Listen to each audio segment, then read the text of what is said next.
Tonight on Debate Amongst Friends, Doc and Prof discuss week 3 of the NFL and the roughing the passer penalty is under fire. Also, we're going to go over an NBA update, including Jimmy Butler wanting out of Minneapolis and so much more starting now.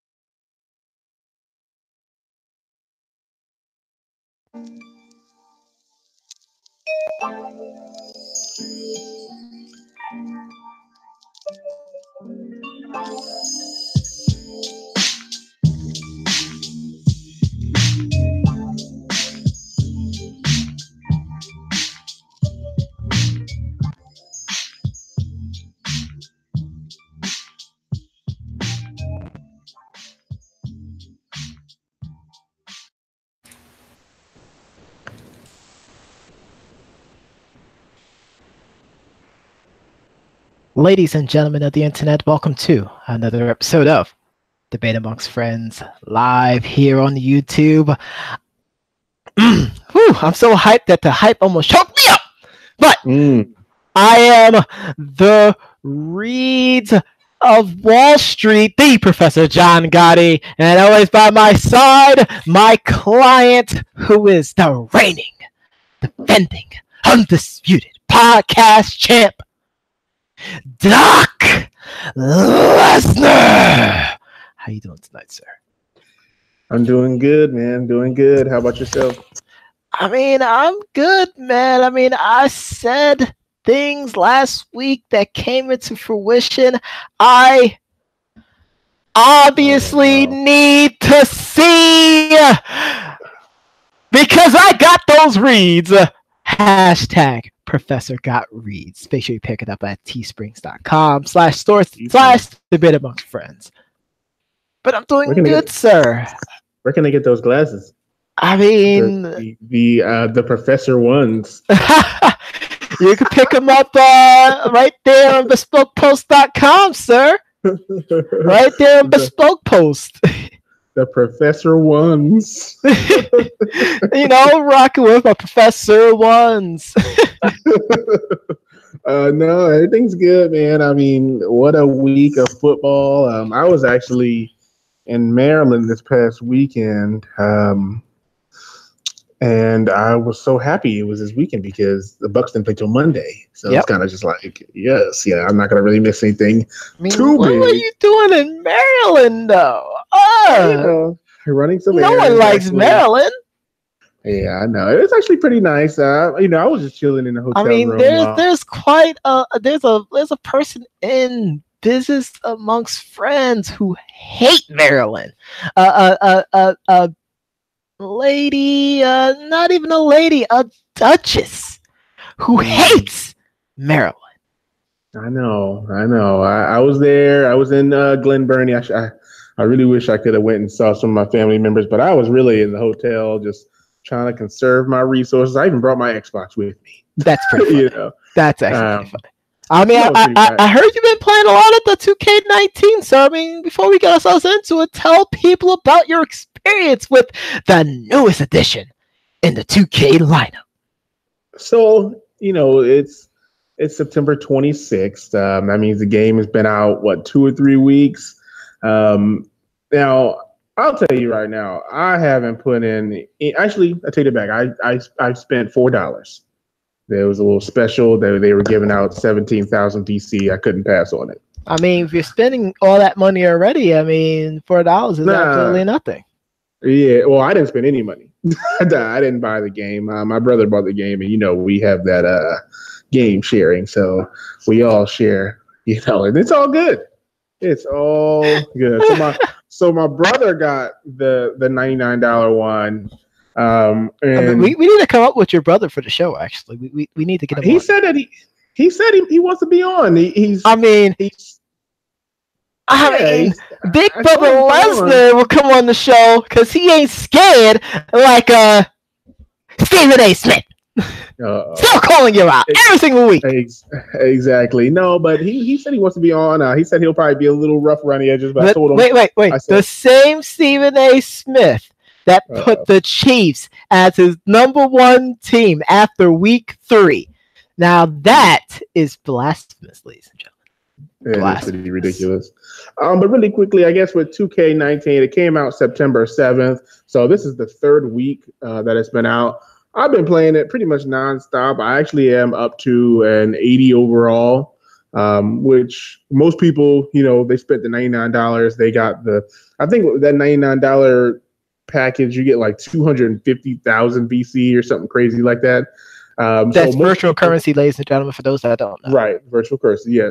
So most people start out playing at 88, 89 overall. And I had to battle back because I wasn't spending any money. I just spent that $4 over the weekend.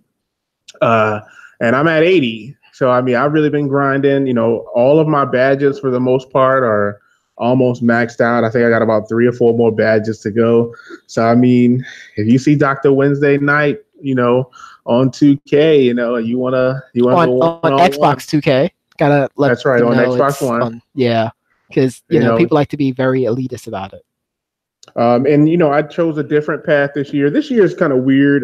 Last year I had a sharpshooting slasher build where you can kind of drive to the basket and you can shoot the open three.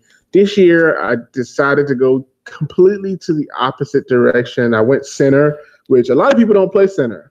That because center is becoming obsolete. Well, we want that old thing back. So I went center, and I actually didn't even make a scoring center. I made a defensive rebounding center. So I'm complete rim protector, and I crash rebounds, and I go for putback dunks. That's all I do. Whenever we play online, I'm cruising around trying to get every rebound I can, and I just try to dunk on people. That's pretty funny. That's actually pretty funny. So that's what I do this year. I mean, that sounds very Shaq-like, but I mean, I can't wait to see, what yourself and your brother can do, what you'll be able to start streaming for gaming amongst friends for the 2K experience. And he is testing it. He's been streaming a little bit, just trying to see, just trying to see what it is, but we're waiting till we get our actual team together. So right now it's me, him, and we play with some guys that we know, but we want an official team, so we're still working on that. But I mean, it's fun. It's all fun. Exactly. Put that on the front of the jersey. Bam. But it's fun though. He's a power forward, kind of like a Draymond build. I have that center that can, like I said, I'm going to try to catch every rebound, block every shot, and that's what we do. We just play off of each other. And so far, 3 weeks in, I'm already at 80. So I'll say by next week, by next week, I should be at least 85. I could see that happen. Nice. I'm grinding. I grind. Hey, let's not talk about grinding now. I mean, this kind of grind is like, it's a little different. Like, I know we grinded a lot with Borderlands, but this grind is kind of just like, because you're playing basketball games, of course, in the regular season. Then you got people playing in the park. They got people playing in the recreation center, and you got people playing over here. So it's just like, you gotta play in order to get your badges up. It's ridiculous, but it's fun though. Absolutely, and once again, just can't wait to see what y'all do out there in gaming amongst friends. Maybe y'all can convince this old Gotti to pick up the sticks again and play some 2K one day. But let's get away from the tangent and get straight to it. Are you ready for a debate, sir? Let's do it, Bobby. I'm ready, friend. So, someone on this panel last week made a bold claim. And not only was the bold claim accurate, he was completely right. It was almost like it's almost like it was rigged. It was almost like the fix was in, but this gamble paid off for a professor. The Browns got their first win. And it's very unfortunate that it was over the Jets. Like, very, very unfortunate. Like I said off stream, my dad was just unhappy with the Jets. I'm going to say this. I think Todd Bowles' fire meter just went up a little bit, and he should be surpassing Dirk Cutter at this point. Probably not. It should be up. Dirk looks great. The Bucs look great today, but the Browns, I think this one win may extend Hugh Jackson. We both know how. We both know that's a lie. We both know that is a lie. But I will say that this is the potential to change the season around, and I believe they're going to let Baker Mayfield run the show. And that was the other bold claim that I said. And you thought I was crazy? The people out there in the internet thought I was crazy when I said this? Oh no, that's not gonna happen. No, that's not gonna happen. He should have started in the first game of the season. I'm like, give it 3 or 4 games. I mean, I don't think I thought you were crazy. I think ultimately I thought they were going to give Tyrod at least 4 or 5 games. No, 3 or 4 games. Exactly what I said. Because Tyrod really... So the thing with Tyrod is that they really wasn't using him effectively. Yes. They were using him as a pocket passer rather than somebody that can move. And to be honest with you, the running game wasn't working. The line wasn't blocking, no pass protection. He got beat up. Baker Mayfield comes in after Tyrod. He didn't get pulled. He got hurt. Yep. And that's where the read kind of came in, and it was kind of like, okay, that's kind of a sketchy read. Yeah, that's kind of a blurry read. Like if he was healthy and they said, hey, Tyrod could come back, I don't know, but he looked like he was out. I mean, I don't know if you had a chance to watch the Chisel Adonis recap video, but like he pulled Avonte Davis with Doctor Strange. Retire in the yes, that right there, that was hilarious, but it was definitely a little bit out of bounds. I understand, but I mean, looking at the Browns, though, I mean, I can say that Baker Mayfield throws with a lot more velocity.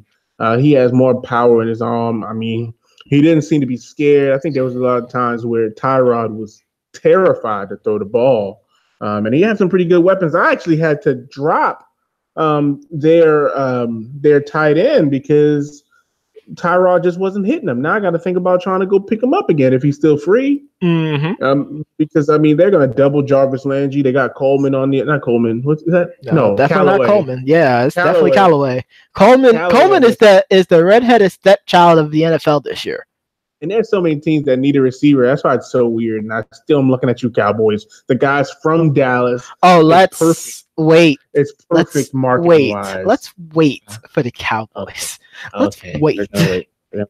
But honestly, I think that the Browns with Baker Mayfield, they might be looking to. They might give Hugh Jackson one more year.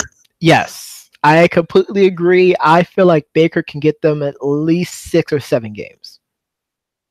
I'm gonna go because of how much he commands, like the aura that he commands for both sides of the ball. Only reason I'm gonna say 5 games, they do have to play the Steelers, the Ravens. They got to play, these teams several times. They got to come to Tampa and play the Bucs. We're not any pushovers ourselves, not anymore at least, from what I can see. So I mean, I feel like. I don't know. If I'm going 5 games, I won't go too far. I'm going to give them 5. Well, and I say 6 or 7 just because, like, anything can happen. Yeah, that's true. Like, anything can happen. That's true. They could win the rest of the games outright. I'm just saying. I mean, Baker could be sitting there telling people to RELAX, like a certain discount double check guy. He could, and completely run the table. I mean, things can happen. About Aaron Rodgers, because that Tom Brady conversation will come up. I mean, I mean, we could talk about that right now. But let's talk about another game, another surprise, and that's the Bills laying the smackdown on the Vikings. And I picked the Vikings defense too, thinking, okay, it's the Buffalo Bills. Like the first 2 weeks, the Bills were the laughing stock of the league. Right. Vontae Davis retired. You know, they got destroyed by the Ravens.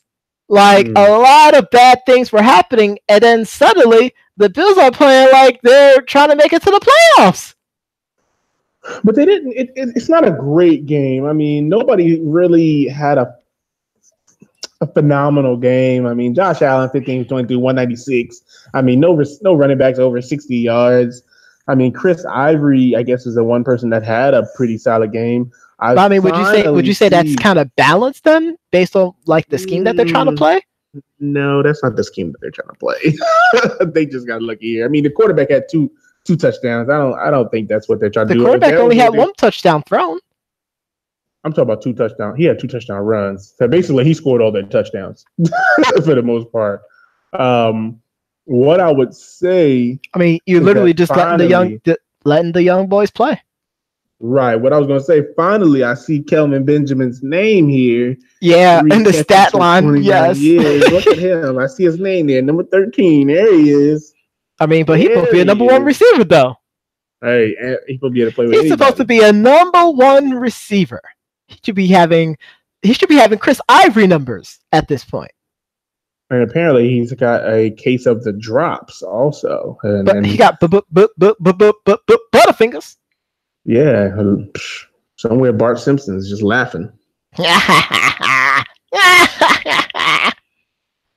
But it is surprising, though. I'm surprised at the Minnesota Vikings. I was expecting a blowout. I picked the Vikings defense to do what the Viking defense does. The fact that Kurt Coleman threw 55 passes is just absolutely ridiculous. But I will say the one thing that the Buffalo Bills did do with or without Vontae Davis is they shut down Stephon Diggs. They did. And that seems maybe that's the key to beating them. And it could actually be. I mean, Adam Thielen's no scrub. 14. He had 14 receptions. So they must have doubled Stephon Diggs. They doubled him all game. All game long, they doubled him. And said, Adam Thielen's going to have to beat us. And Thielen still had a pretty solid game, though. They just couldn't score. I think they're okay with him having 14 receptions for 105 because he didn't score. I mean, they took him out of the end zone. So shout out to Buffalo. I mean, they really made my my DraftKings suffer. I mean, do you want to talk about the Giants game? No. All right, so we're going to move on. The Packers and the Redskins. What's happening in Green Bay? I mean, you got the word on Aaron Rodgers, sir. What is happening to this team right now? Well, tell him, Hawk. Well, number one, their receiving core is still missing that go-to person. I think they missed Jordy Nelson. They probably should have just paid Jordy Nelson. They absolutely should have paid Jordy Nelson. Yeah, I know they got Jimmy Graham, but Jimmy Graham's not a number 1 receiver. He's not, but he used to be a number 1 option. And maybe, just maybe, it was just all Drew Brees all along. It was all Drew Brees all along. What have he done since he left New Orleans? Don't worry, Nothing. I'll wait. Nothing at all. And I could see him potentially lobbying to get a trade back to play with Drew for his final years. I think if he goes back to New Orleans, like, I hate to say this, but that might be something. It would be something. I think they could definitely use him because they have a pretty okay receiving core. But I think if you throw Jimmy in the middle, you're not you have to stop double teaming. And I think that's what all the other teams in the NFC South need. Imagine if he went to Atlanta, it would be ridiculous. Julio, and Ridley, that's ridiculous. Exactly. Yeah, imagine if he went to Carolina. Like that's the Golden State Warriors of the NFL. People would start saying it would be ridiculous. But I just think they need more. They need more out of everybody else not named Aaron Rodgers. I mean, their running game is struggling. Their receivers aren't having that impact that Jordy Nelson used to have. They're not getting releases. Like they're not getting releases on their routes. And I'm not saying like they can't run their routes. It's the fact they can't get themselves open. And I don't know how Jordy Nelson did it, but he's a great route runner, and he's able to elude his defender. And even when he got doubled. So, I mean, this is what I have to. I mean, I know that there's a guy out there that likes to throw up an X that's still free. And I know that he's pretty good at beating the press to an extent. And is great in the red zone. Should the Packers give that X man a call? Who knows? Who knows? I mean, I've heard nothing. Nothing at all about Dez Bryant this week. I mean, it's pretty ridiculous. It's almost like he's becoming a certain Nick. You know, I was just thinking about that, but I didn't want to say it. But of course I'm going to say it. I'm reading this right now. I'm seeing it. I saw the glimmer in your eye. But you want to know, it's so funny because, you know, I was looking at the Seattle Seahawks and I was like, man, I didn't even remember Brandon Marshall signing with the Seahawks. But, you know, that would have been a perfect place for Dez last year before they got Brandon Marshall. But I'm not sure if Brandon Marshall is the guy, you know, there, because he's not the guy that he once was. But at this point, going into week 4, I don't really know what team should pick up Dez. Carolina could still use him, I'm sure. The Browns, I think, are okay, but now that they got Baker, they might want to get another weapon. But do they want to deal with Dez, not the athlete, but Dez the character? And that's where it gets kind of crazy. That's where it gets kind of crazy and a little tricky. Well, and that's the part that people, you know, are talking about. It's not as far as what he does on the field, because, you know, for the most part, we understand like he's not young Dez anymore. Like he's not going to be that guy. But at the same time, they really are more concerned with what he does in the locker room, whether or not he's going to become a distraction. And, you know, while he's supposed to help get the team going and be in that fire, like, can he understand a little bit more control now that he's away from a huge media market like Dallas, and able to rein it in, so to speak? It would have been perfect for him to get the opportunity to have the privilege to play for New England.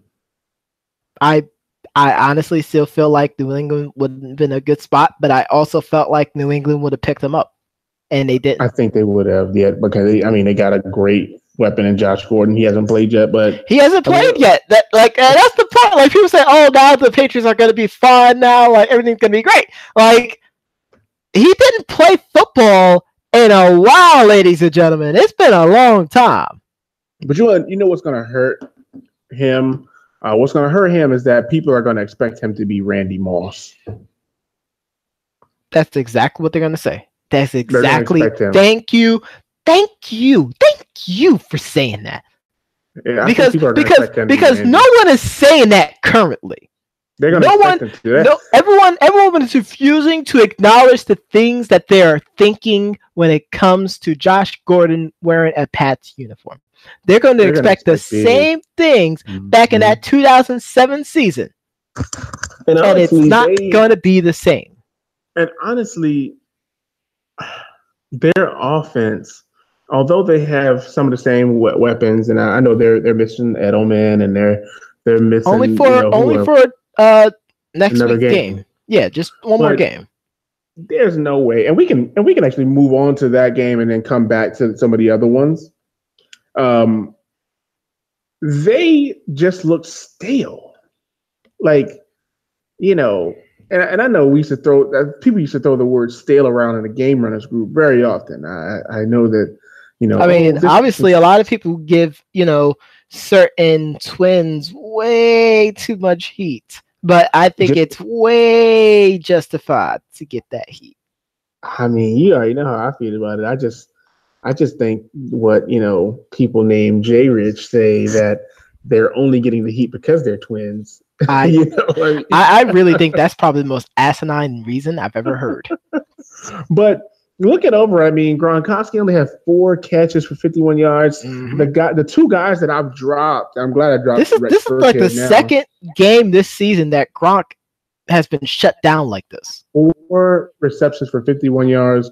Said that they were attempting to trade him to Detroit with Matt Patricia, of course. And he said he would have retired, bro, before going anywhere else but to play with Tom Brady. Do you blame him, though? I would want to go play with Matt Stafford because I know Matt Stafford has more years left. I mean, Gronk is 29, about to be 29 this year, going to be 30 next year. I mean, Matt Stafford, he has to have more years left. And Tom Brady, I don't know what he would do without Gronk. Yeah, actually, just last week, Gronk had 2 receptions for only 15 yards, like second straight week. I don't know what's going on there. I will say that the 2 bright spots that this team has right now is Sony Michel and James White. James White touches that ball so many times, and I do like the running of Sony Michel. I mean, he was great in college last year, with the University of Georgia. But I mean, we kind of expected him to come in and play this way. And so far, he has not disappointed. I was pretty upset when the Patriots drafted him, honestly. Because you wanted the Bucs to get him? Exactly. It's like I know these things, folks. Exactly. But I mean, Matt Patricia, he got the best of Bill. I don't even know which is odd because normally a Belichick disciple usually loses their first game. We said that last year. Yes. So he definitely surprised Doc and Prof. So Matt Patricia,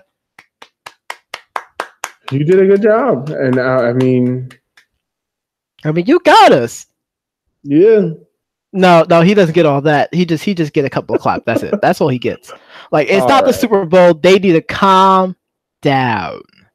All right, let's look at 2 or 3 more games here. Let's go back to your boy, Patrick. Don't you call me Baby Smith. I will never check it down, Mahomes. Wow. Why is he suddenly my boy? You love Patrick Mahomes. I enjoy what he does on the field. That's your favorite player.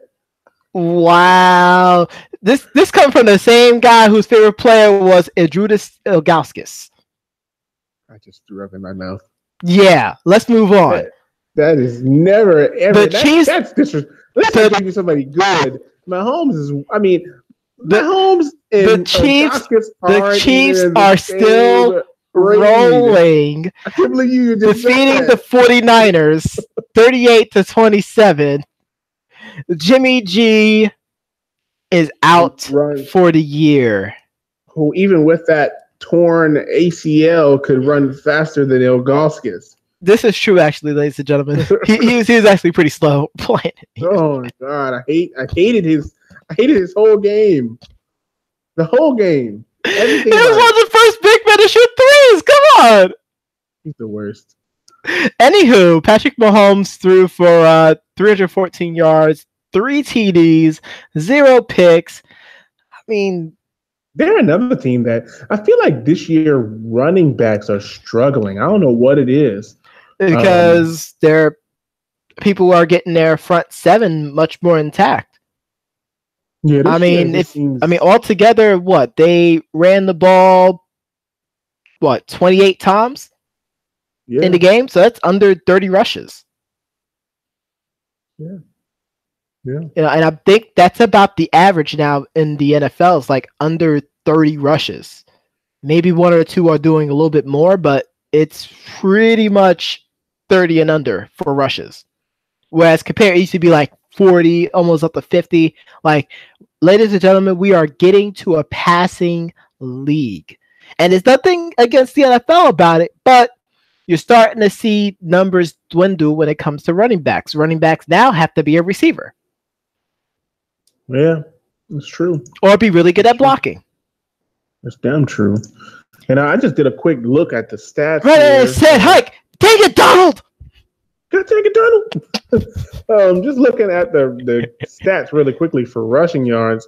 Actually, Matt Breida from the 49ers is leading. He had that big game a couple of weeks ago. Actually, he had two good running weeks. This week he had 90 yards. I think last week he had well over 100 yards. But second in the league right now is actually, surprisingly to me, Ezekiel. That name freaking sucks. I'm actually surprised Christian McCaffrey's up here as well. You know, I feel like they've been struggling, but I guess not. I know Matt Breida definitely has some great yards. Well, and I think with them, it's still just getting points on the board. Like the issue, and you're going to see this as a very common trend with a lot of teams so far this season, they have issues getting points on the board. This is true. Like, people are going to have great numbers, but if they can't put points on the board, like, it's completely irrelevant. It's true. Irrelevant. Let's see. What other games did you want to go over here? I mean, the Saints and the Falcons that was a fun game. There was two games that I really enjoyed watching. This was one of them. How about Calvin Ridley? Can we talk about Calvin Ridley? Oh my gosh. Julio Jones needs to stay. Julio Jones needs to stay on the Falcons, because if everyone's too much worried about Julio, Calvin Ridley's going to eat. And if everyone's worried about Calvin Ridley, Julio Jones is going to eat. Like that right there, this dynamic duo on the outside has the potential to cause havoc in the NFC this season. Well, what they're saying is that as long as Freeman is hurt, the receivers have an opportunity to eat. Yep. That's what the narrative is. When I picked Ridley this week in my DraftKings, shout out to DraftKings, it said in the little analysis, it says, with Freeman out, expect Ridley to get more touches. Which is pretty much the case. It didn't say Sanu. It didn't say Tevin Coleman. It said Ridley. I was like, well, okay. I'm just saying that. I mean, Ridley got 7 receptions, 146 with 3 TDs, averaging 21 yards a catch. I mean, but that's what we expected from him, you know. And Julio Jones isn't too far behind. 5 receptions for 96. Like, come on. We didn't even expect them to draft him. No. We didn't even expect them to draft a receiver. Like, really? So that means either they may be looking to get rid of, you know, maybe they let Julio walk. They're paying him too much. Or maybe they figured Mohamed Sanu just can't carry the load as the number 2 receiver, which so far, you know, it's kind of looking that way. Well, and I mean, if you put in perspective, though, like, you really can't say, oh, well, you know, Mohamed Sanu's not eating because he's not getting enough touches. Like, he still scored a TD. Like, I think he could move into that 3 spot and they'll be fine. But, like, we can't really say that his production is dwindling. It's just that now they have 2 huge targets to throw to. Trash man. Exactly. Trash man. Like, I mean, look at, versus the Eagles, 4 catches for 18 yards. Versus the Panthers, 2 catches for 19 yards. And now versus the Saints, 4 catches for 36 yards. So, I mean, he's just not getting it done. I mean, obviously, it's the game plan then. I mean, it could be, or maybe he's just not getting it done. There's a lot that we can say. But I mean, I will say this. People were questioning Matt Ryan. I mean, after that week 1, yeah. I mean, he delivered. He delivered this week. He delivered. Drew Brees and Matt Ryan threw for over 700 yards. Like, come on. They did. Now, the thing I will say is that where is the defense? I expected the Falcons defense to be way better than this. No, it was a really clean game. It was very clean game. Don't get me wrong. You know, I want to say that it was like only, 2 sacks throughout the whole game. I might be wrong about that. Let's see. Sack. Let's see. 2, 3. I think the Saints had 3 sacks. Falcons had one sack. So 4 sacks in the game. That's a pretty clean game. It was pretty clean. I mean, but this is ridiculous. This is what the NFL wants. This is what the people pay for. This is low running, high passing. Low running, high passes. Get the booties on the seats, or get them off the seats. In this case, I mean, this is where the big boys play. I mean, unlike the Titans versus the Jaguars, which was an absolute snore fest, people are more inclined to want to watch the Saints versus the Falcons over that kind of game. That's just the way the NFL is. It creates cash. Offense creates cash. Defense do not. Nor does bad kicking. Oh, God, don't talk about bad kicking. Don't you talk about bad kicking. But the other game that I really enjoyed watching, well, I mean, was fun to watch. There's another game that I really enjoyed watching because that team lost. But the other game that I saw was so much fun to watch was the Chargers versus the Rams. That was a fun game to watch. That was a good one. That was so much fun to watch. It was just unfortunate that there were so many injuries. Yes, that I will agree with. That was so unfortunate. The injuries were really, really rough. Especially for the Rams. Like, now we got to see how, their secondary is going to play for the next couple of weeks. Because, wait, isn't Marcus Peters out for like a few weeks, or is he gone for the season? I think both of them are. Him and Talib are out for some time. I believe Talib had to get surgery, if I'm not mistaken. And that's rough. Both of them? I mean, so much so that the ambulance is still out there taking them to the hospital. But you want to know something? I would say this also, that, and I said this to Jay Rich, who was complaining about his Raiders defensive backs, saying that they were soft. He should be complaining about his Raiders defense, period. Well, he said their corners were soft, or the DBs were soft, and I said, well, DBs succeed when the pass rush is good. So I told him, I said, maybe your defensive backs were always soft, but the Khalil Mack factor made it look good. You know what I mean? Maybe your DBs were always soft, but because they had Khalil Mack, like, it makes up for it. But that's the way it is with every type of team. Like, they have flaws, they have weaknesses that gets hidden by a star player. Like, it's the same story, just a different cover.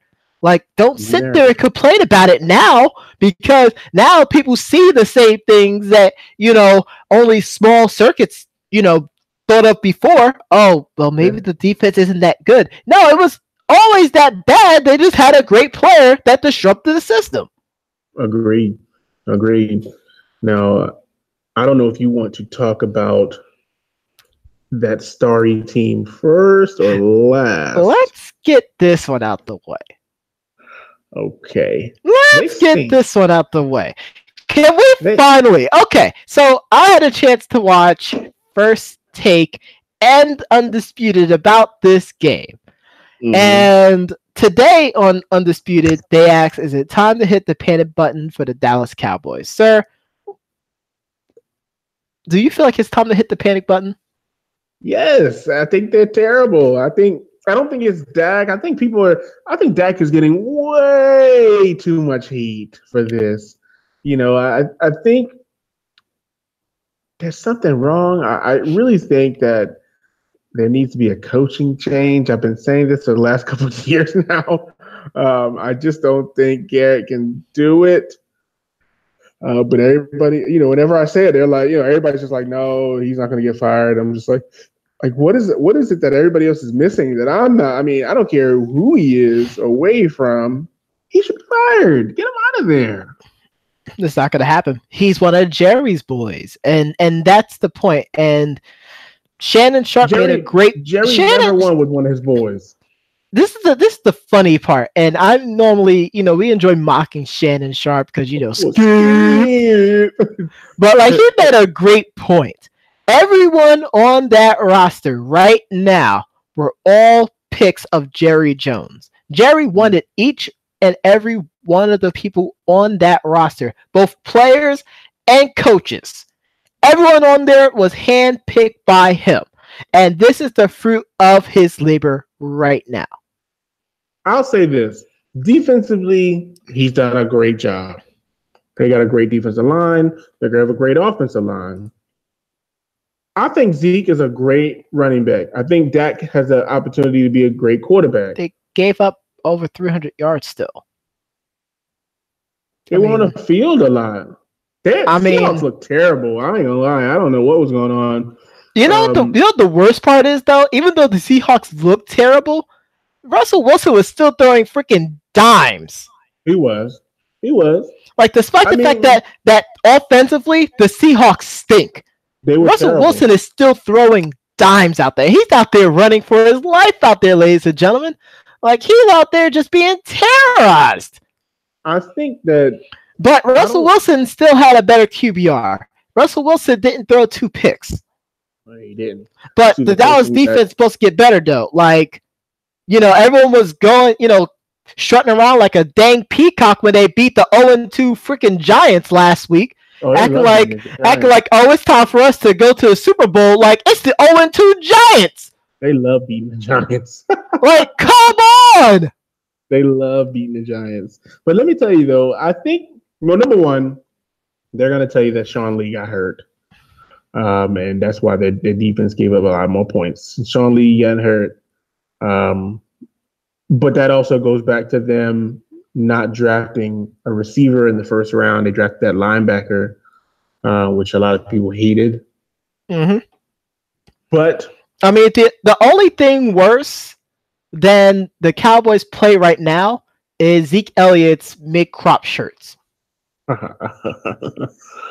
I think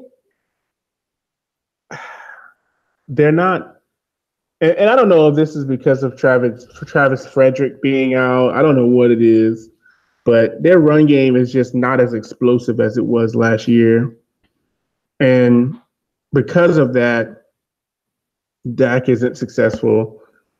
And I even read another article that said, I think Chris Carter and a few other people said that the Cowboys won't even admit that they made a mistake in cutting Dez Bryant. I really just feel like it's just the schemes that they're like. There's no creativity in their play calling. There's not. Like, and now suddenly they want Dak Prescott to be Aaron frickin' Rodgers, and we both know that's a huge stretch. He threw 34 times. He shouldn't be doing it.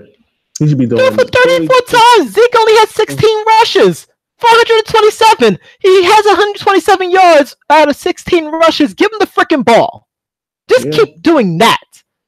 Every single analyst that I've watched or read about this game continually had the same theme. Feed Zeke. Feed Zeke. Feed Zeke. Because that offensive line is not meant to pass block. Not at this point, nope. It's meant to run block. Let Zeke do what he has to do. But the part of the whole game that I enjoy, because I was watching this game with the Duke. And we're just having a great time. Just, he's offering his analysis of it. And we're having a great conversation about things. And it was the one play where Zeke got out into the secondary. And he is just gone. Running along, yeah. And the Duke is getting up there, and he's getting hyped because he's about to see a good, a running back score a touchdown. He broke one tackle, and he is holding the ball with one arm, and that other arm for the defender slapped across his arm. He fumbled the ball. It was the funniest. And you know what made me mad about that? That he didn't listen to Tiki Barber? No. Because that's obviously why there's the Tiki rule for a reason. Oh, yeah. The thing that made me upset the most about that is the person that caused this fumble, Bradley McDougall, who just so happens to be a former Buccaneer. Yet we got stuck with Chris Conte, who's now an ongoing meme of the next game that we're going to cover. Yep. We could have had Bradley McDougall on our team, stripping the ball from people. He's a Seahawk. Yeah, y'all didn't want him. We wanted Chris Conte, apparently. Yep. Chris Conte was the bee's knees for you. Never. He's no bees. He is the best around, and no one's ever going to keep you down. Except for Vance McDonald. But let's talk Monday Night Football. And I don't mean Monday Night Raw, friends, because that show is still on hiatus. Yes.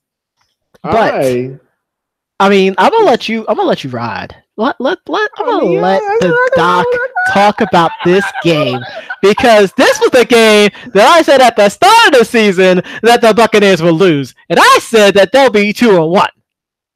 I feel like both of your reads were cloudy at best. They weren't clear. Wow. They were wow. You was all over. You was like, I'm so glad that you got the reads on these first two games. I hope they go 3-0.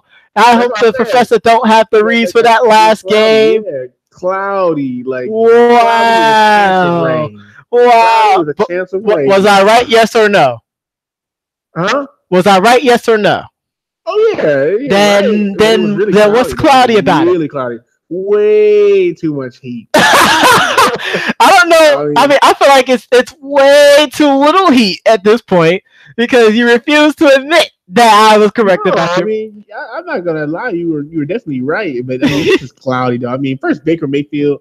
First of all, if they would have pulled Tyrod out, no, I said he was gonna get hurt. I said he was gonna get hurt. That's ridiculous. That's ridiculous. That's cloudy. No. Ladies and gentlemen, like I can imagine what the doc was sitting there watching this game, or looking at all the alerts, and all he sees is Baker Mayfield into the game for injured Tyrod Taylor, and he just like, what? I mean, I saw it. It just didn't even feel right. It just felt cloudy. Dirty water in a dirty glass. Looking at this Bucs game, don't just sit there and try to tear old Space Mountain down. Don't you do that to me, bro. Oldest ride, longest line. But looking at this Bucs and Steelers game, I was happy. You know what? We need to do this right. Okay? We need for you to provide them your first half thoughts and then your second half thoughts, because that was a tale of two mindsets for all of Buck Nation. Like, I want you to tell me and tell them, the people out there and all the subscribers out there, what Buck Nation thought about during this game. Give us the timeline. So, the first drive of the game, the first drive, we actually got a stop, which is pretty. Actually, no. Yeah, first drive, we got a stop. Punted, got the ball. We drove down and scored. We're like, okay, the magic is in the air. I can feel it coming in the air tonight. Right now. Tonight. Oh, no. Right now. Tonight. Like, I could feel it, coming in the air. Then that cloud started to come in. That Gotti cloud. Mm-hmm.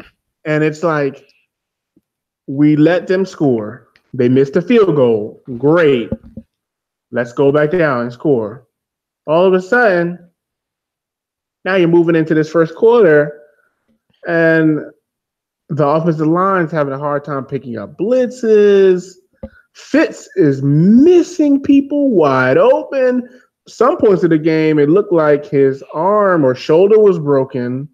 Like he couldn't grasp how. It was almost like his arm was broken, and he needed the Professor Ones to see how far the receiver was from him because he was having a depth perception problem. Because he obviously couldn't see.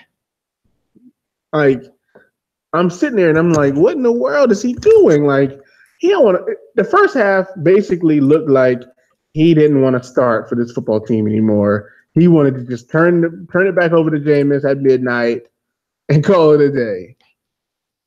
And I don't know what shot they gave him at halftime, but I even put the GIF of Rookie of the Year. That was hilarious. I had to actually follow up with that one too. That was too good for me not to get part of that. He was floating the ball up there. He's like, I can't throw it anymore. He's like, I can't throw it. Float it. That's a Dirk Cutter on the sideline. Just float it. You know, and I'm sitting there and I'm like, why is he throwing these floaters? Throw the ball. And then receivers such as Chris Godwin, who are normally very reliable receivers. He dropped a lot of balls during that game. I don't know. He might have had a concussion, honestly, from that first hit that he took in the first quarter. He might have had a concussion, honestly, and he might have played through it. But second half, we're down by 20. We drive. We get a touchdown. Mm-hmm. It's okay. We scored. We get a stop. Later on, they punt the football. I don't know if you saw it. Excuse me. I don't know if you saw it. But Deshaun Jackson almost ran that punt return back. Well, he did run it back, but it was called back for holding. As usual. I think right there, while I was screaming at the top of my lungs, I felt the cloud clear up a little bit. It was like, I can see clearly now the gaudy rain is gone. We drive down the field again. Fitzpatrick in a moment where he's about to get destroyed, floats it again. Like he does another floater to the back of the end zone. I don't know how Chris Godwin dropped all those other ones, but he caught this one, somehow landed on his feet inbounds, and brought us back in within 3 now. We're down 3 points. We get the ball back again. Mm-hmm. And I'm sitting there and I'm like, oh, I got that Visine vision right now. I can see 2020, and I'm not talking about Dateline out here. I can see 2020. That gaudy rain is clear. I can't see anything right now. And then we go 3 and out. Then we go 3 and out. Then it's second down, I believe. Yeah. And maybe 8. The Steelers drop back to pass. And hit Juju Smith. Gerald McCoy had a shot. Yep. And I'm going to tell you, when I was in the car yesterday, I said to myself, Troy, I said, Doc, I wouldn't have been mad if Gerald would have punched Ben square in the nuts to make this sack. You understand me? I said, I know. I would have been extremely happy if he punched him in the nuts. Because that's what it looked like. Like, it was almost like he had a chance to just wrap around and just bing, oh right, my gosh, and just kind of bring him down. But he missed. I can't. He missed. I can't with you. He missed. I can't with you. And then he threw the ball to Juju Smith-Schuster. Game Steelers. And then all of a sudden, Steelers fans coming out like, oh, you guys are haters. You thought we were going to lose. Yes, we thought you were going to lose because once Gerald had that one hit wonder right to Ben's balls and brought them down for the sack, talk about a muck punch. We would have been able to stop them on. It would have been 3rd and maybe 12 or 11. We would have been able to stop them, get one more crack at it, so Fitz can do a little, all that he was doing. So what you're telling me is, at the end of the day, your comeback was basically the eye of the Gotti storm? Basically, he basically reformed. The cloud of Gotti reformed. The cloud of Gotti! I love it. I think we need to make that a shirt. And we were able to walk away. I was happy, though, because I'll be honest with you. Let me tell you why I was happy, and then we can move on to some basketball. But actually, no, we got one more topic discussing the NFL. Then we're going to move on to basketball. I was happy because last year and the year before, there is no way we would have been even close to being in that game. Mm-hmm. The Steelers would have came out. They would have. Remember last year, people were scoring on every possession. Yes. I mean, every possession, people were scoring. This year, even teams that are not playing the Bucks right now. Oh my God! Like, I mean, I'm talking about just against us. Yeah. Every possession. I'm saying like teams that's going to play the Bucks the following week already has 14 on the board. Like, it was that bad. It was ridiculous. It was really bad. So this year, like, I'm looking, and although we're giving up some touchdowns, we're getting some points. We have so much more fight. Like, they could have gave up at halftime. They really could have, but they continue to fight, and that's why Fitzmagic has to continue to start. That's why he has to continue to start. One of the biggest takeaways I have for that game, and you'll agree with me when I say this, they kept their composure. And you mentioned how they didn't just give up, but the fact that they played the same. Well, they kept the game plan.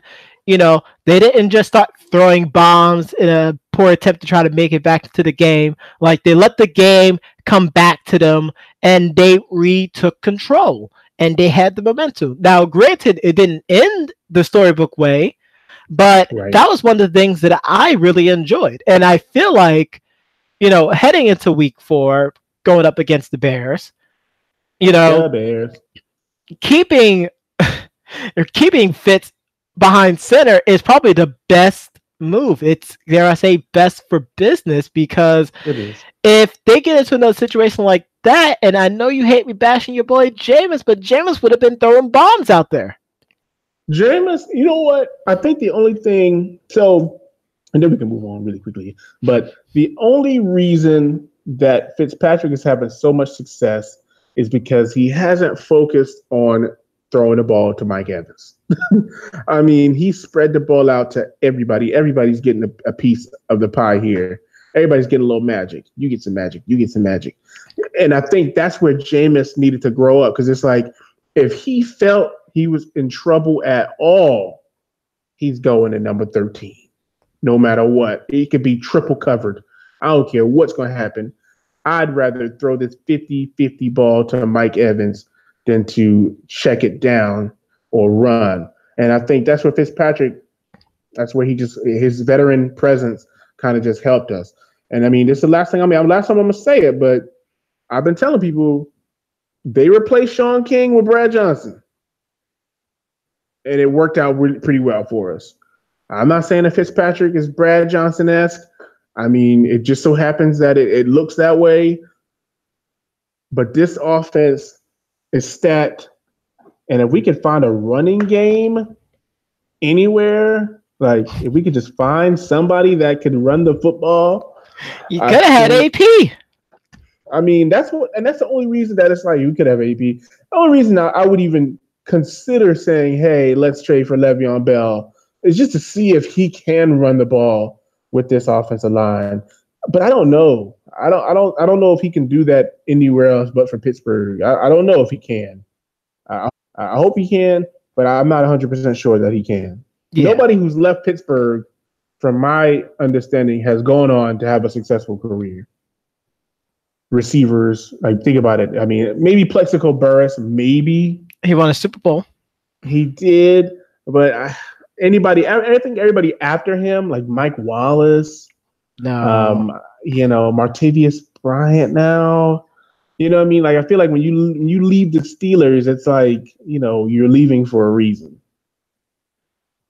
But before we leave on from week 3 and go over some of the games for week 4, what are your thoughts on this roughing the passer penalty? Clay Matthews is just going to have its own poster and sponsorship eventually. What's the name of the linebacker in Cincinnati who at one point in his career, he was being like flagged almost every single week? Is that Burfict? Yep, Vontae Burfict. He is getting the Vontae Burfict treatment. So I'll say this. Think about it like this. They just changed the rules. And there's two sides to the story. One that's going to defend him and one that's going to tell him to suck it up and play the game. It's kind of weird, though. I mean, what they're asking people to do. So I saw, I think, 4 or 5 penalties, Bucks and Steelers. Mm-hmm. And I think all the penalties against the Bucks were incorrect. I won't say that. What I'll say is, when you look at them as a defensive player, it's almost as if they want you to not grab them. And I know I've seen the videos. I posted a few videos where they want you to pick them up and lay them down softly. But it's almost like they want you to kind of grab them and like throw them down to the ground. Yeah, it's almost like what they want to do, opposed to just wrapping them up and taking them down. They don't want that body weight. So it's almost like you gotta hit them with a little Arn Anderson. I mean, am I wrong though? No, you're not wrong whatsoever. And in fact, when people started to talk about or gave examples of tackles that should be happening, it's exactly how you described it. You get to the quarterback, you grab him, and you chuck him to the ground. I feel like that's more dangerous. I feel that way too. I feel like that's crazy. Like soon they're gonna say, "Well, you just can't touch the quarterback."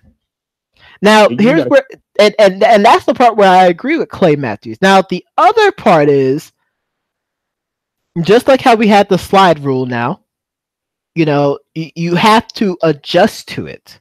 Like, yes, there's gonna be growing pains, but don't. And of course, I as soon as he said what he said during the post game, like I knew he was going to get fined. But like, don't say the obvious. We all know the NFL is getting SAWFT,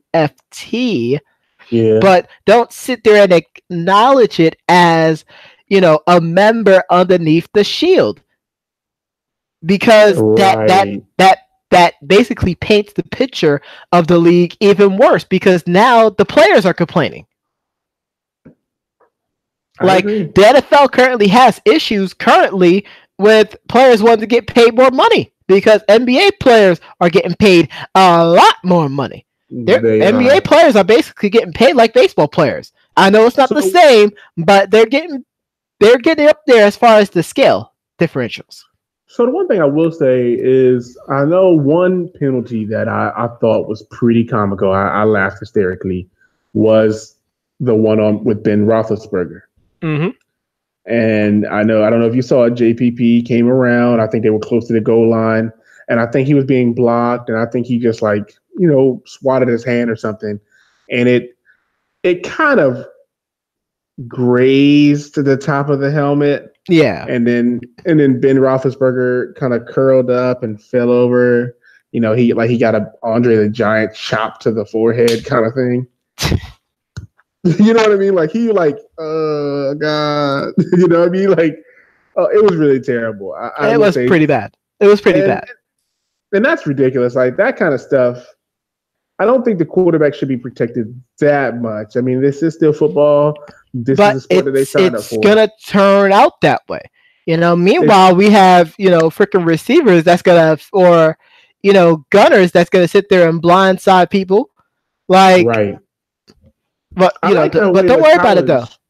But I like the way the college has adapted the game, where you can't hit a defensive player. Mm-hmm. Like, I mean, if we're gonna go that far, we might as well go all the way in and protect everybody. You know, I mean, it's kind of ridiculous to just protect the quarterback, and I think that's where it gets to be kind of Poopy. contradictive and make it kind of soft. Yes. Baby doodle soft. But so let's look forward to week 4. Any games that is on your radar, and what are your reads for those games? I don't want to do any more reads. I don't have the gaudy power. But I mean, if I got to pick an easy one, I'm picking an easy one. I expect the Packers to beat the Bills. But the game that I'm looking forward to, because it's either going to be troll or troll, is the Browns and the Raiders. Now that it's getting real. I'm looking forward to this game. I think it's going to be interesting because Baker's getting his first start. Yep. The Raiders still don't have a pass rush. I think it's going to be interesting to see how he does against a different team, not named the New York Football Jets. That game is going to be interesting to watch. I hope I'll be able to watch that one live.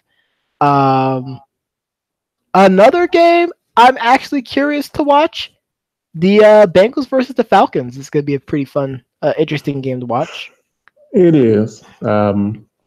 It is. I'll agree with that. I think I'm trying to figure out where the Bengals are with Andy Dalton. I don't know.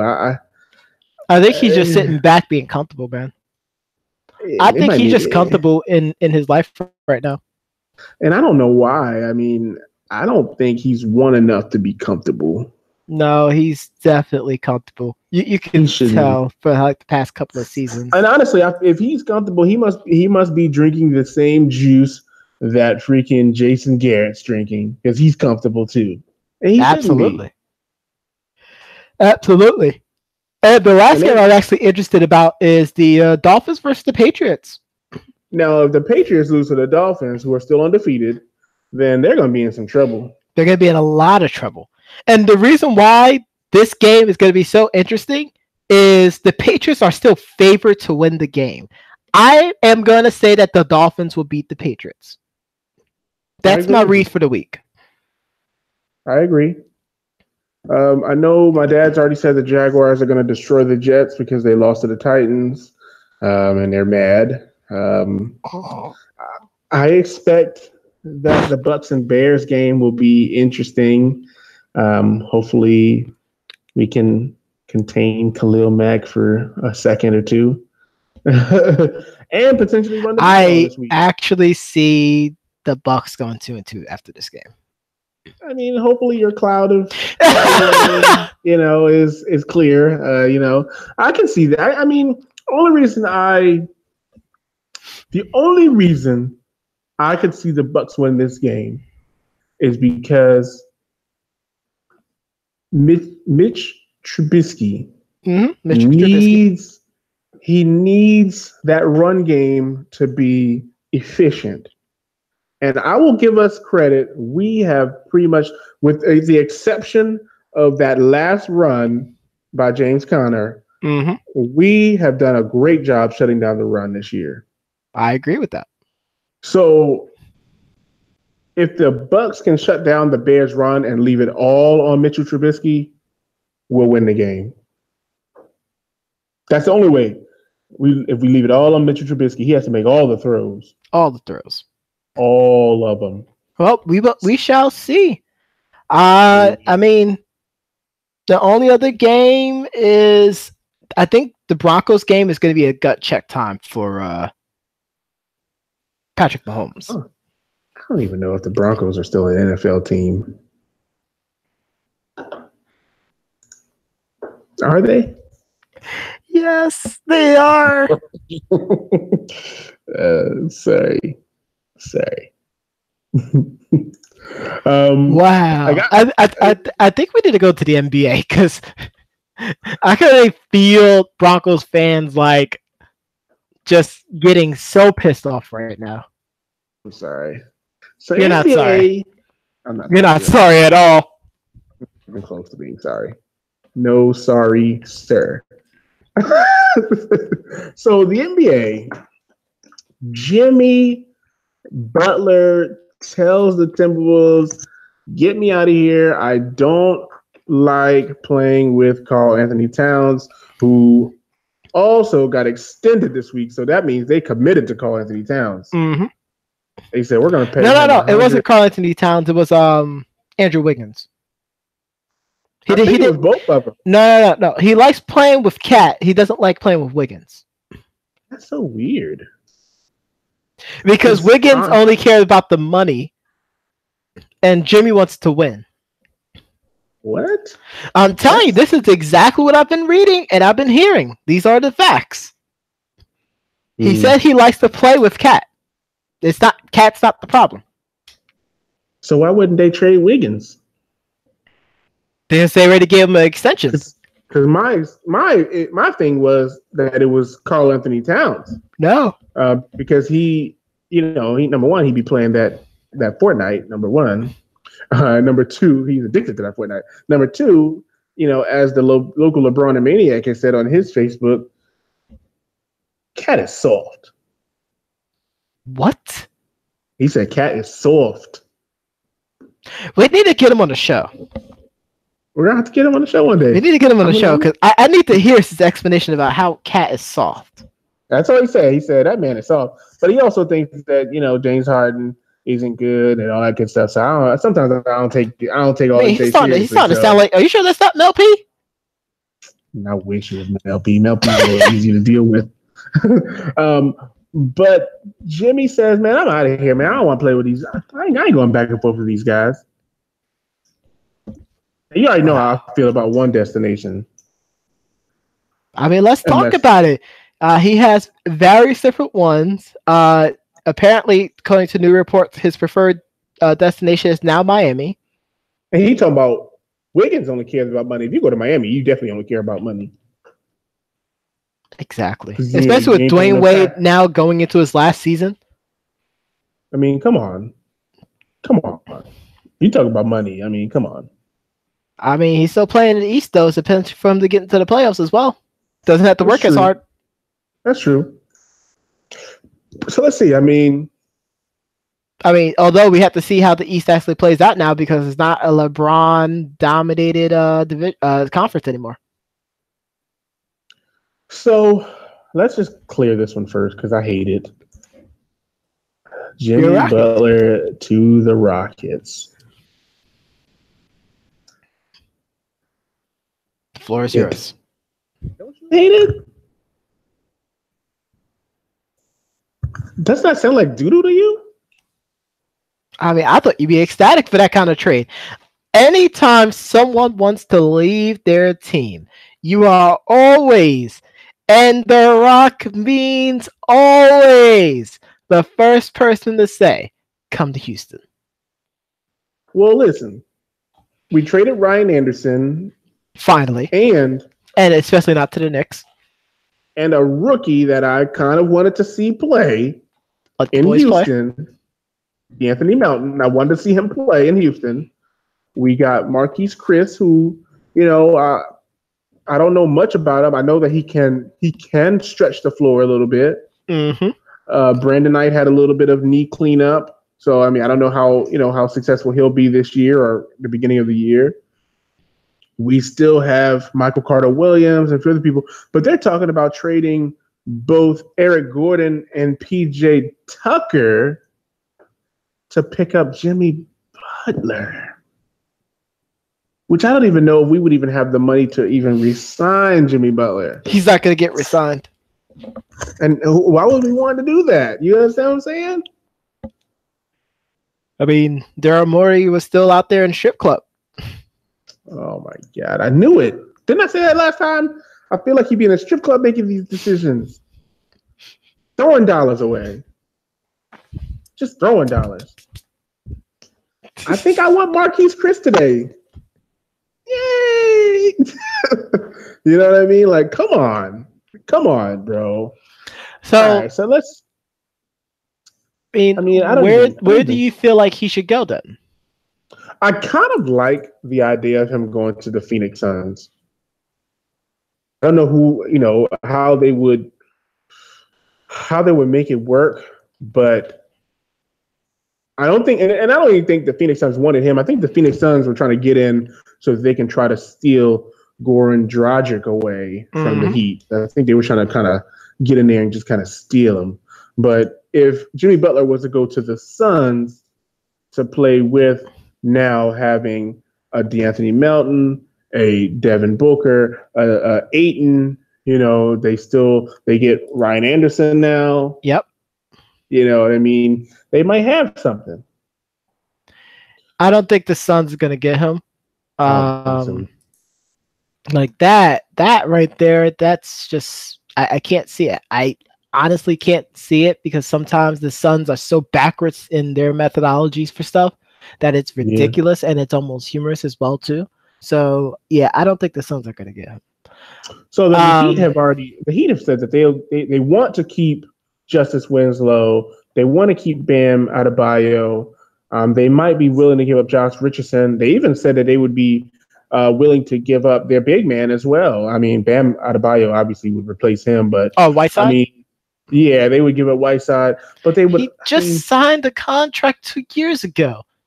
Doesn't matter. This is Pat Riley basically pulled a DeAndre Jordan deal. That the first Doc did, and kept them on the Heat. Like, that's so weird. That's weird. I get it. I mean, to me, the Knicks, I think, are out. The Knicks are completely out, and I'm so happy that they did that because had they actually pulled that trade, I would have been so mad.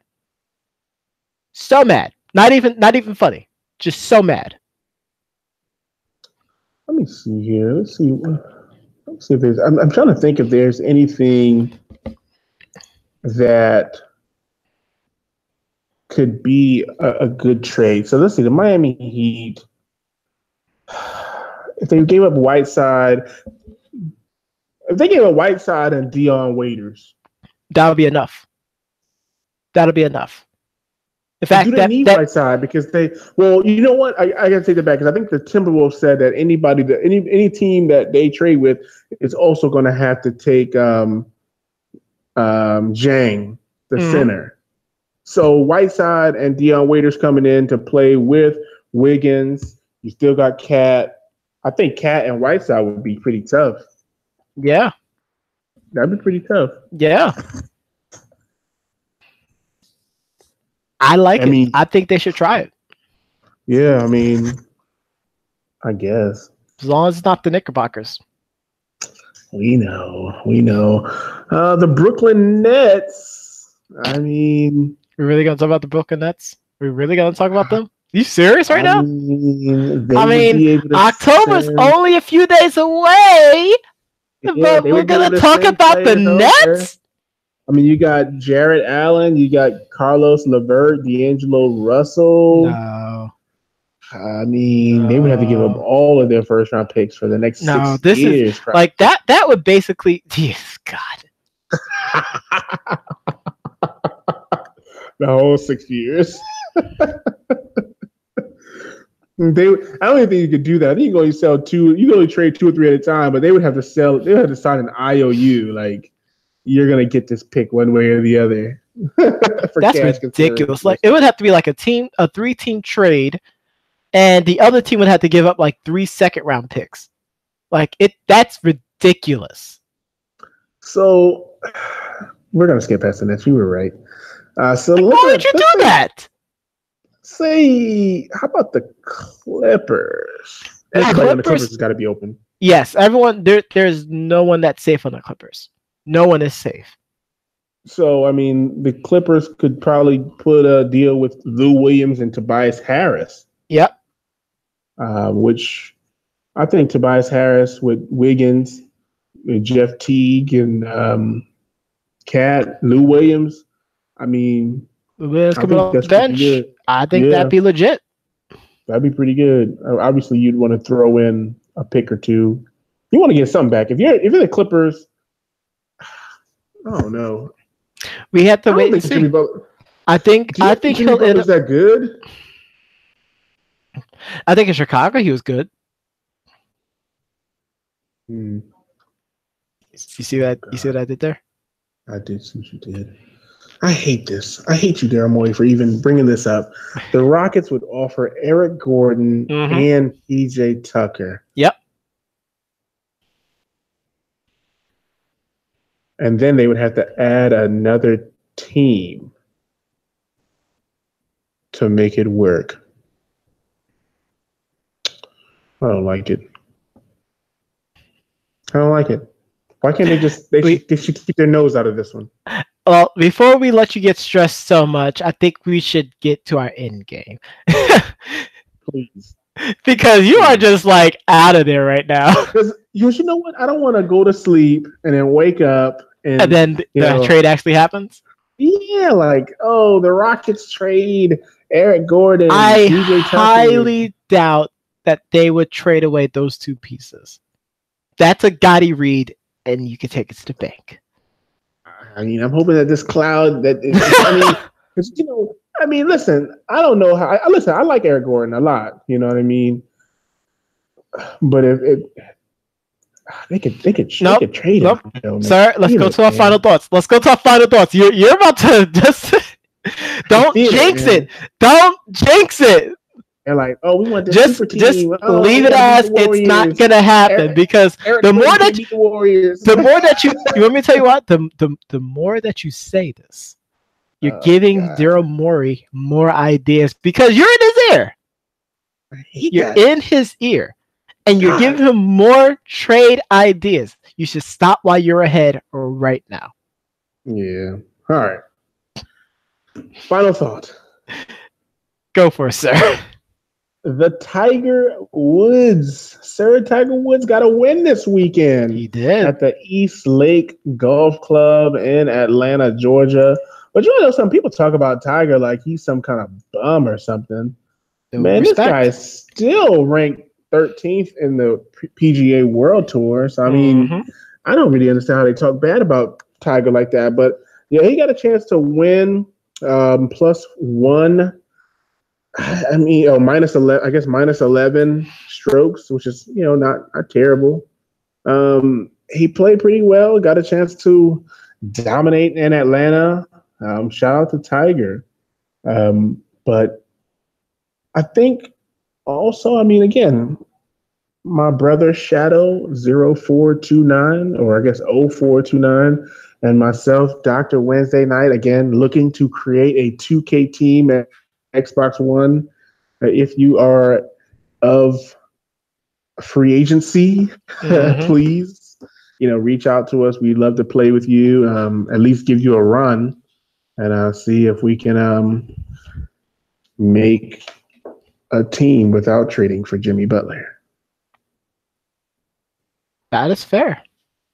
I don't want him. I don't want Butler. I really don't want him. Like, seriously. I love it. Well, I don't have a whole lot to talk about in my final thought, but there was something that you gave me last week after the show. Yes. So fighting game Street Fighter player Infiltration is going through some stuff currently as he is going through the court processes due to some domestic violence.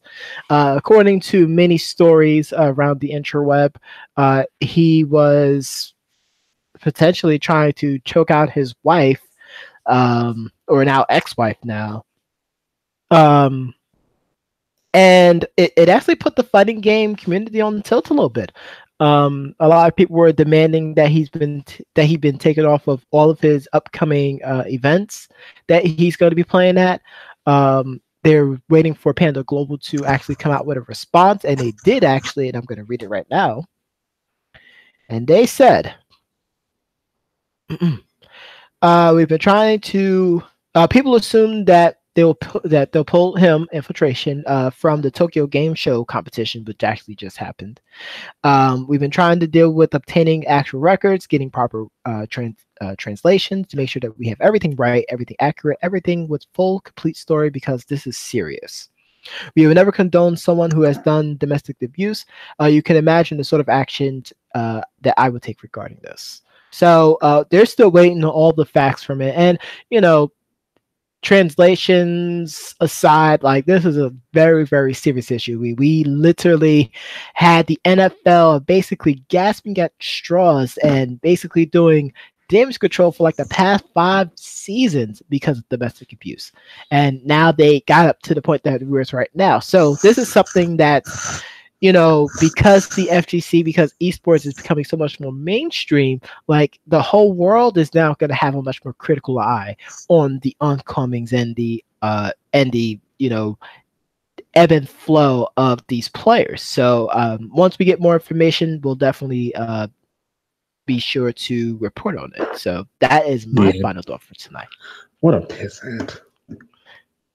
And the first part is that was the first thing Doc said as soon as he sent me that link. I felt like it was something about him. I just knew it. I could smell the pissant on him. That's hilarious. But we are at the end of the show. Tonight's track is called Childhood from an actual artist that was recommended to me by Megaran, actually. Her name is Samus. Who I had a chance to listen to a lot of her tracks actually during the past week, actually. This was pretty much post the Substantial Sundays podcast that he did with Mega Ran a few weeks ago. Mm-hmm. And I was like, oh, let me give her a try out. And she has some really good tracks, so make sure you check her out. But tonight's track is for Childhoods from her Pieces in Space album released in 2016. Like always, make sure you support our artists. Put all the information out there on the YouTube description of it. Also, make sure you check out our intro track artist, Croup Dog. Still one of the most electrifying intro tracks in all of podcast history. But like we said before, we are finally at Endgame, and be sure to catch us every single week, 7 p.m. Eastern Standard Time, right here on YouTube. You can also catch us offline on YouTube, also on Google Podcasts, iTunes, FM Radio, Stitcher, and any and all podcast application on your iOS and Android devices. But once again, I am the Professor John Gotti, who got the reads, aka the Reads of Wall Street. Oh my goodness! What a cloud! What a cloud! This is the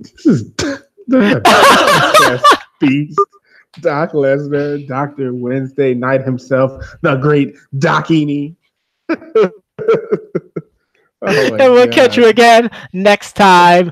And like we always do, good night, mwah, and goodbye. Bang! Taste the ocean.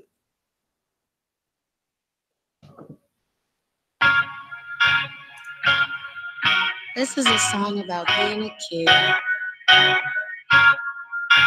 Being grown-ups.